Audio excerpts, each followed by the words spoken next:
mulher e a tudo o que ele tinha. Olha só o que acontece. Quando ela vai para a casa de Faraó, começa a receber os presentes, não me pergunte o que aconteceu, porque eu não estava naquela época para ver. Ela. Hã? Não sei. Eu não sei o que aconteceu. Mas ela deu um presente. Tá? O que acontece é o seguinte: ela sai de lá com os presentes. Os presentes não foram tomados. Sendo que ela recebeu ainda também servos e servas. Aí você entende que a serva que ela tinha foi a serva que ela recebeu de presente de Faraó. A serva dela, que era o nome dela qual? Não, nem falou isso. Quem foi? Hã? H.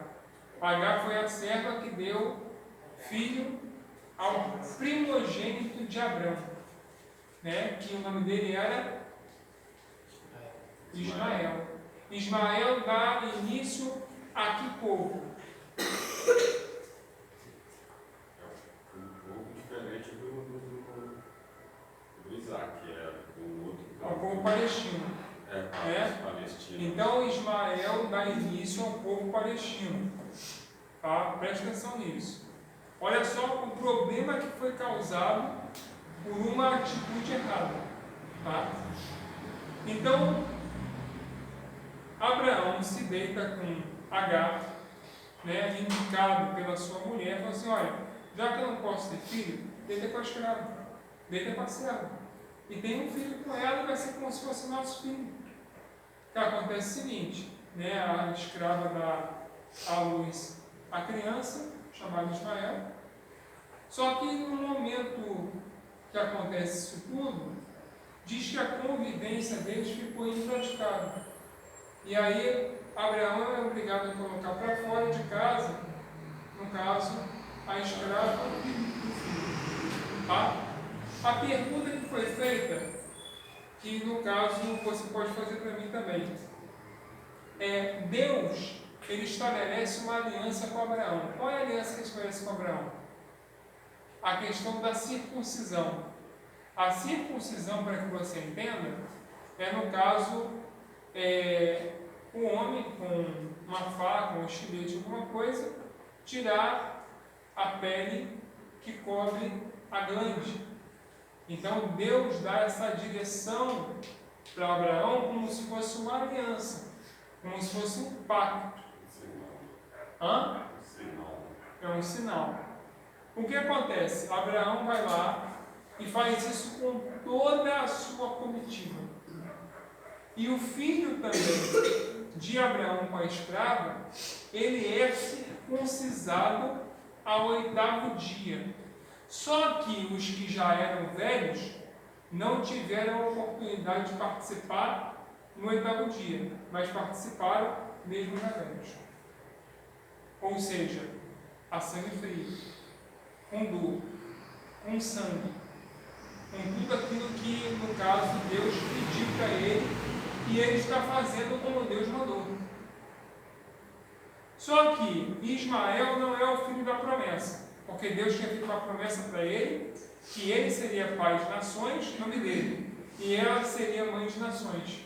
Só que o filho não é dela. E aí, o que acontece? Deus fala com ele mais uma vez. E fala assim: Abraão, deixa eu te mostrar uma coisa. Olha para o céu. Olha as estrelas. Não consigo, Deus. Olha para a terra, quanta areia. Também não consigo. E Deus fala para ele: mais uma vez, eu vou te dar aqui a instrução. Quem vai nascer de você vai ser a linhagem santa, ou aquilo que Deus queria, no caso que acontecesse. Tá? No caso, ele continua ali na sua vida, e no caso agora nasce Isaac de Sara, o filho da promessa. Muito bem, vamos parar aqui na história, para eu fazer aqui um adendo com vocês. Isaac também ele é circuncisado. Gente, por que Deus pede o filho dele para ser morto? Para provar se é vivo. Eu falei para vocês no início da aula que Dagon fazia um pedido. Qual era o pedido que Dagon fazia? Queria seus primogênitos. Pegou? Eles não pegaram. Deus faz a mesma coisa, fala assim: pega o teu filho, o primogênito de Sara, para a mulher, leva ele para o monte para ele ser sacrificado. E aí diz que ele pega tudo, pega seus servos, suas servas, vai até o pé do monte. Quando ele vai começar a subir o monte para matar o filho dele, ele não permite que ninguém vá com ele, só ele e o filho. E o filho faz uma pergunta para ele, fala assim: pai, tem lenha, tem cutelo, tudo está pronto, tudo resolvido. Agora cadê o cordeiro?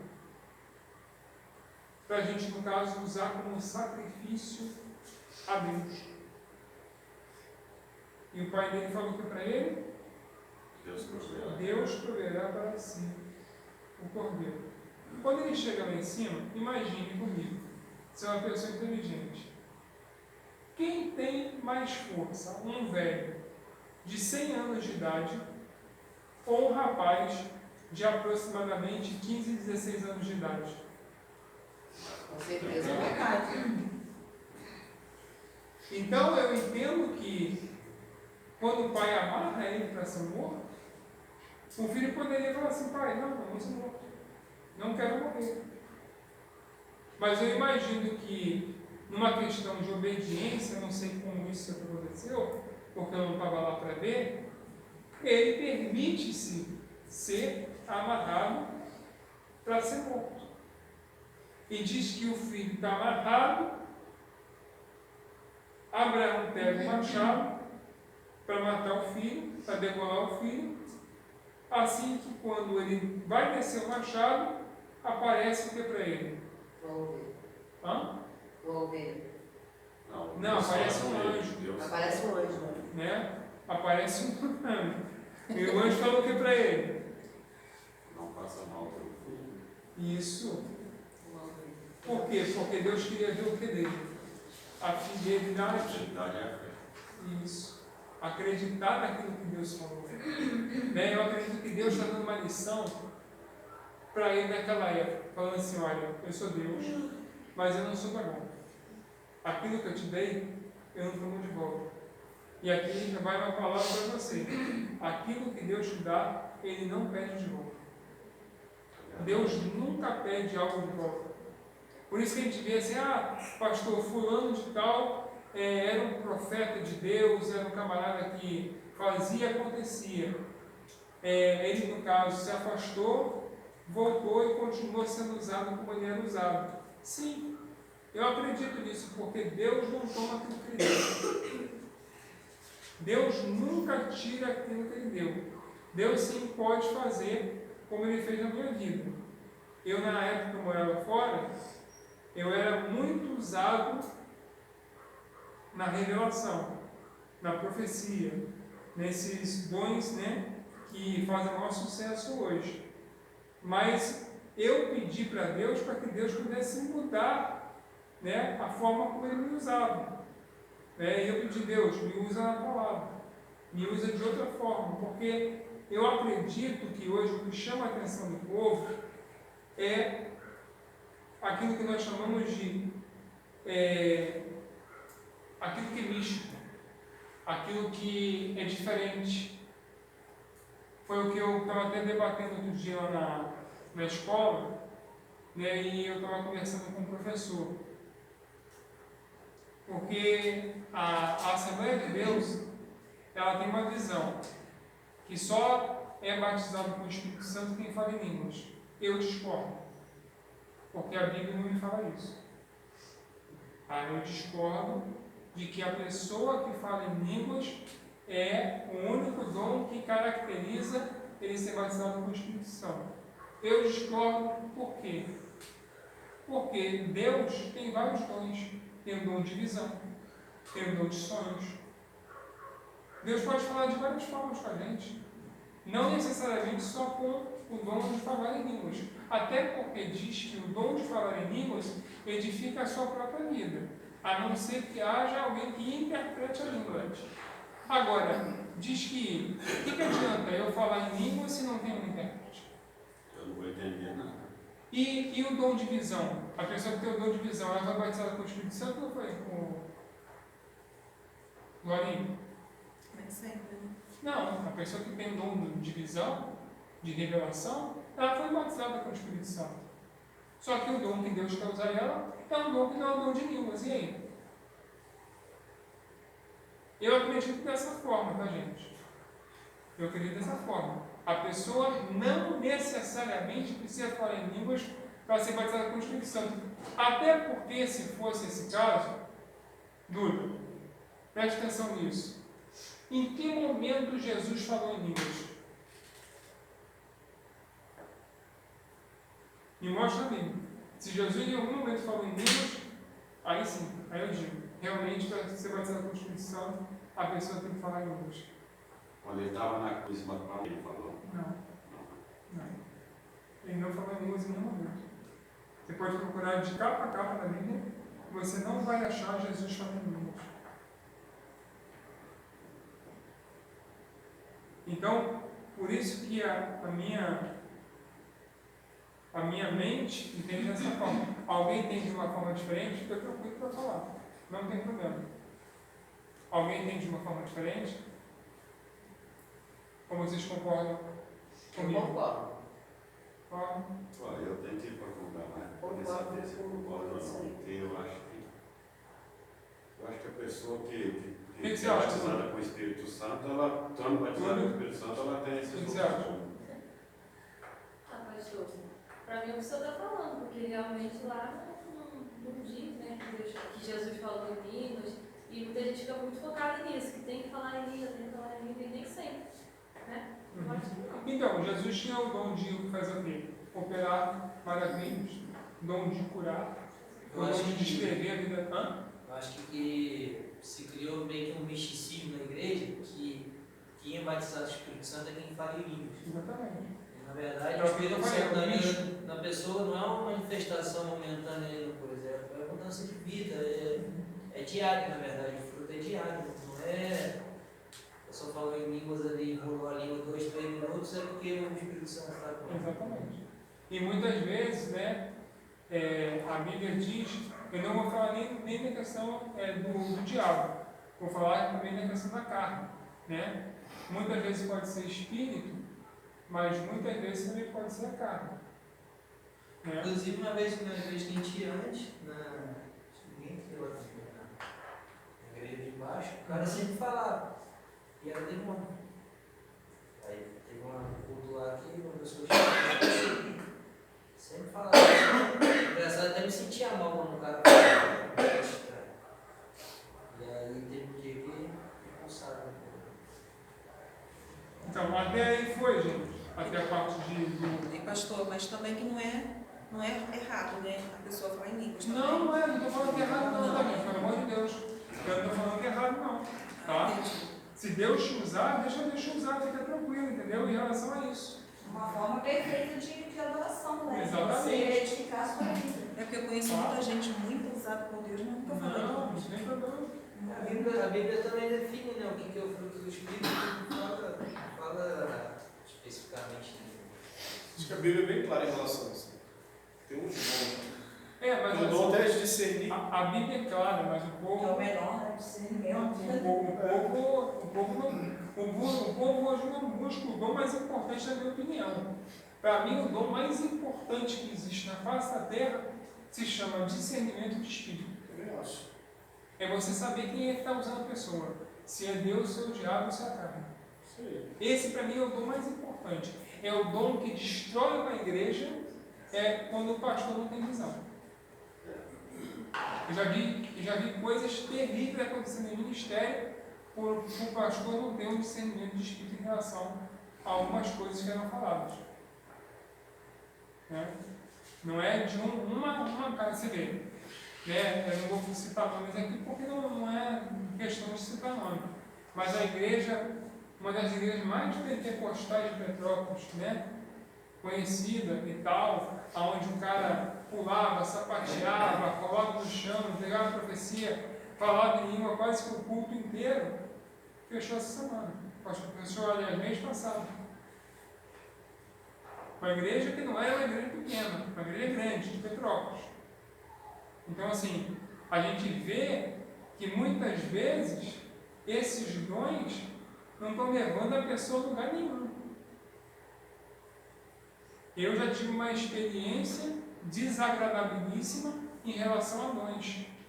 Pessoas que entregavam para mim profecias que eu tinha que casar com A, com B, com C, com D, com E, com F, com um monte de mulher. E se eu tivesse, no caso, seguido a profecia, hoje eu nem teria casado com a Juliana. É sério isso. Não é brincadeira. Né?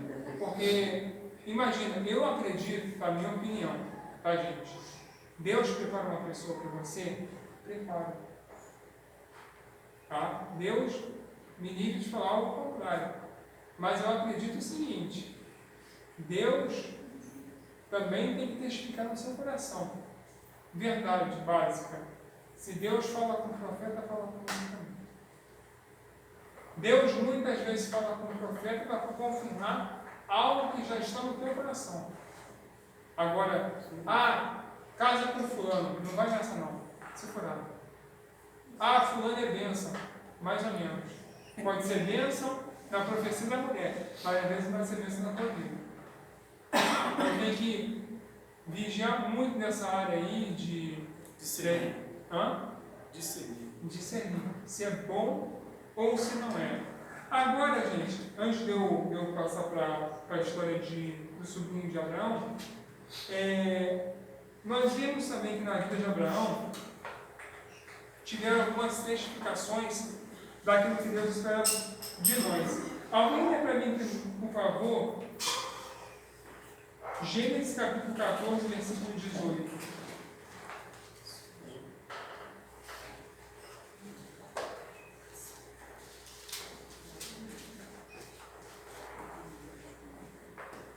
E Melquisedeque, rei de Salém, trouxe pão e vinho. Ele era sacerdote do Deus Altíssimo. E ele o abençoou e disse: Bendito seja Abraão pelo Deus Altíssimo, Criador dos céus e da terra. E bendito seja o Deus Altíssimo, que entregou teus inimigos em tuas mãos. E Abraão lhe deu o dízimo de tudo. Olha aí, o que Abraão fez? Ele deu o dízimo. Preste atenção, a lei só vem em Levítico. Preste atenção nisso. A lei só vem em Levítico. Mas Abraão pratica o ato de dizimar das primícias antes da lei. Ou seja, ele começa a praticar algo que não era comum ao Deus da mão. E diz que existia um homem chamado Melquisedeque, que era, no caso, sacerdote em Salém, e ele recebe o dízimo de Abraão. Ou seja, naquela época não tinha templo. Naquela época não tinha igreja. A igreja que foi estabelecida, a primeira igreja, foi tabernáculo e foi no deserto, juntamente com Moisés, Arão e os seus descendentes. Nesse momento não tinha igreja. Que igreja que existiu nessa época? Na igreja de... Qual é a igreja que Abraão frequentava? Minha casa. Minha casa. Então ele pratica a atitude de dizimar, né, de entregar primícia, algo que foi mais ou menos estabelecido desde o Jardim do Éden, né, quando Caim e Abel deram ofertas a Deus. Aí Deus aprova de Abel e reprova de Caim. Tá? Então era algo que já existia naquela época.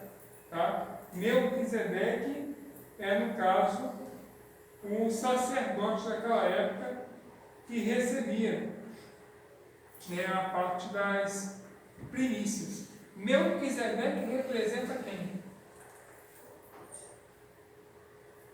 Quem Melquisedeque representa? Ele é tipo de quem? Tipo de Cristo, tipo do Senhor. Tá? Ele representa Cristo em nossas vidas. Quando você oferta na igreja, você não está ofertando para o pastor, você está ofertando para a igreja, né? O Senhor, para que a obra dele continue. Né? Qual é o fundamento do dízimo? Que está lá no livro de Malaquias. Lá em Malaquias, capítulo 3, versículo 10, vai dizer o seguinte, que a ordem é para que nós viéssemos trazer o dízimo, para que houvesse mantimento na casa do Senhor. Ou seja, o abastecimento da casa de Deus, do santuário, era mantido pelo dízimo. Então o dízimo, ele é bíblico. E ele nunca foi opcional. Eu falo assim, pastor, mas dízimo está no Antigo Testamento. Ah, é? E o que diz lá em Atos, quando conta a história de um homem chamado Ananias e uma mulher chamada Safira? Diz que eles só negam o dízimo e aí são fulminados diante do sacerdote. Ou seja, o dízimo ele é no Antigo Testamento e ele é mantido no Novo Testamento. Amém? Então, para eu finalizar a aula de hoje, que o tempo já está indo, é importante você notar isso. Abraão e Sara têm um filho, Isaac. Sara era estéril, mas Deus faz com que ela dê filhos. Abraão ou Abraão? Abraão, agora já é Abraão. Abraão tem um filho com Sara, ela era estéril, mas Deus faz um milagre e permite que ela dê um filho chamado nele de Isaac. Isaac é o filho da promessa. Isaac é o filho que Deus esperava que eles viessem ter. Aí Isaac, ele casa com uma mulher. Quem é essa mulher? Hein? Alguém? Hã? Rebeca. Rebeca era o quê? Prima dele. Não, tudo bem, mas era o quê? Estéril também. Era estéril também. Então, tanto Sara, Rebeca era estéril, e ela dá filhos. Qual o nome dos filhos deles? Casado com? Isaac casou com Rebeca. E eles tiveram filhos. O nome dos filhos dele, qual é, gente? Jacó. Isso aí. E Saúl. Esaú. A gente fala Esaú e Jacó porque Esaú saiu primeiro, né? No caso, eram gêmeos, né? Mas Esaú, como saiu primeiro, receberia a bênção primogenitura. Mas não acontece dessa forma. Eu vou compartilhar com vocês na próxima aula. Mas aí Jacó que se torna, no caso, a linhagem de Jesus. Como chamavam os filhos dele? Esaú e Jacó, os filhos de Isaac. Esaú e Jacó. Jacó se torna o filho da promessa através da bênção da primogenitura. E ele casa com uma mulher. Casa com, aliás, algumas mulheres. Mas qual era a mulher principal dele? A segunda que ele casou, né? Que a primeira foi dada enganada, só se formou. O Pedro sabe, né? Então, Hã? Vou botar tudo É pra novela ver da agora Record. então. Ele sabe. Qual é o nome dela?